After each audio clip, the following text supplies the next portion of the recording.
Hello বন্ধুরা, আজকে ছোট্ট একটা রেসিপি নিয়ে চলে আসলাম। মাত্র 5 মিনিটের একটা রেসিপি।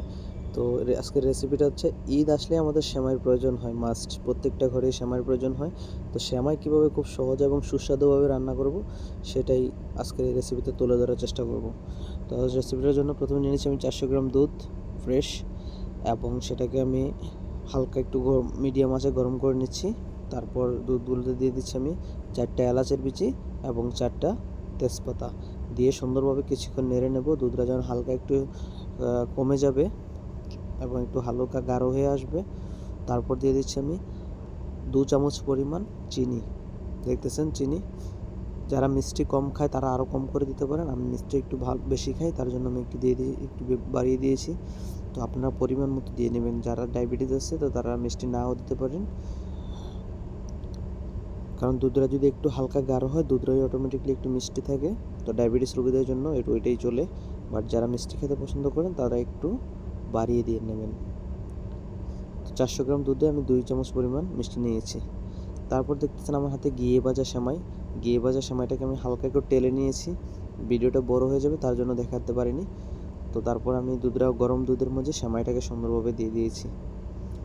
দেওয়ার পরে দেখেন কতটা সুন্দর লাগছে এবং সেমাইটা দুধটাকে খেয়ে নিয়েছে। আমি এখানে শুকনো সেমাই তৈরি করব, তার জন্য আমি দুধের পরিমাণটা একটু কম নিয়েছি।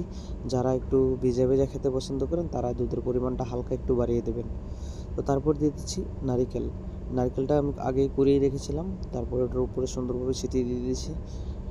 দেখেন আমি কিভাবে দিয়ে দিয়েছি, ভিডিওতে আপনারা অবশ্যই দেখতে পাচ্ছেন। তারপর দিয়ে দিচ্ছি কিশমিশ, কাজু বাদাম, কাঠবাদাম।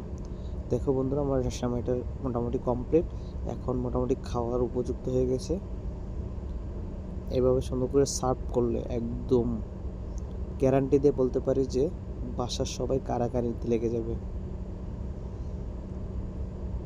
তো বন্ধুরা দেখতেছো আমার সময়টা মোটামুটি কমপ্লিট, অনলি 5 মিনিট সময় লেগেছে, এর বেশি 1 মিনিটও লাগেনি। তো এবারের ঈদে তোমরা আশা করি বাসায় সবাই এভাবে একবার হলো ট্রাই করবে। রেসিপিটা আসলে অনেক সুন্দর হয়েছে। এখন আমি একটু খেয়ে দেখবো যে রেসিপিটা কী হয়েছে, কীরকম হয়েছে। তো তোমাদের সামনে ট্রাই করে দেখতেছি। দেখো আমি এটাকে শুকনোই, আমার তো শুকনো ভালো লাগে তার জন্য আমি শুকনোই রাখার চেষ্টা করছি, একটু ভিজা ভিজা। আর তোমরা যদি আরও একটু ভিজা ভিজা খেতে চাও পানি পানি, তাহলে দুধের পরিমাণটা হালকা একটু বাড়িয়ে দেবে। তো আজকে এই পর্যন্তই, ভালো থাকবে, আল্লাহ হাফেজ, অগ্রিম ঈদ মোবারক। দেখো বন্ধুরা, আসলে অনেকটা সুন্দর হয়েছে, অনেকটা খাবার খেতে অনেকটা টেস্টি।